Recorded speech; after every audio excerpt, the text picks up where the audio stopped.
Meşa adaleti ku partiya Geliya Komarî bigirtina parlamenterên xwe Enîs Berberoğlu ji Enqerê ber bi Stenbolê ve dabû destpêkirin di roja 19 de bi beşdarbûna heyeta Partiya Demokratîk a Gelan berdewam kir. Hevserokê HDP Serpîl Kemalbayê parlamenterên wê Erol Dora, Ertuğrul Kürkçü, Feleknaz Uca, Celal Doğan, Mithat Sancar û siyasetvanê Kurd Ahmet Türk jî beşdarê Meşê bûn. Koma Partiya Demokratîk a Gelan beriya beşdarbûna Meşê li ber girtîgeha Kandırayê ku hevseroka berê ya HDP Figen Yüksekdağ têdaya daxuyanî bidin, lê fermandarên Türk nehêştin ku daxuyanî bidin.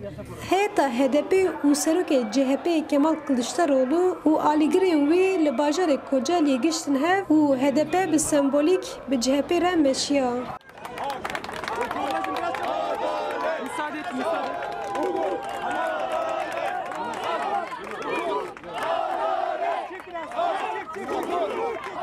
Siyasetvanê Kurd Ahmet Türk beşdarbûna HDPya sembolîk ji dengê Amerîkayê re nirxand. Ahmet Türk dibêje edalet divê ji bo gelê Kurd ku ew qas dibin zilmeke giran de ne jî bêxwestin. Türk ve Rojavê em baş zanin ki divê heremê de divê devletê de ensê de gelê Kurd rastî jî gelekî mafî wî hatî xwarin, zulmlê hatî kirin, adaletsizî, hiqûqsizî gelê Kurd hek rîbêtir îro ew derd û êş kişandirin.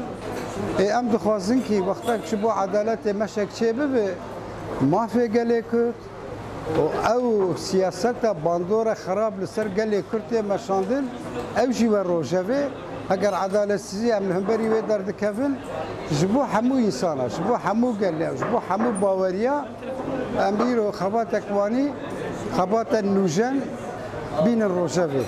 Armanca me ev e. Her wiha parlamenterê CHPyê Hatayê Hilmiye Rayîcî jî ji dengê Amerîkayê re beşdarbûna HDPya Meşa Edaletê nirxand û got beşdarbûna Partiya Demokratîk a Gelan sembolîk be jî ji bo me pir biwate ye. Hêjeyê gotinê ku Meşa Edaletê nêzî Stenbolê dibe û li gor bernameya CHP dê di nehê tîrmehê de bi mîtîngekî mezin bigihîn Stenbolê. Her ku meş nêzî Stenbolê dibe beşdarbûn jî zêdetir dibe. Zozan Yaşar, dengê Amerika, Stenbol.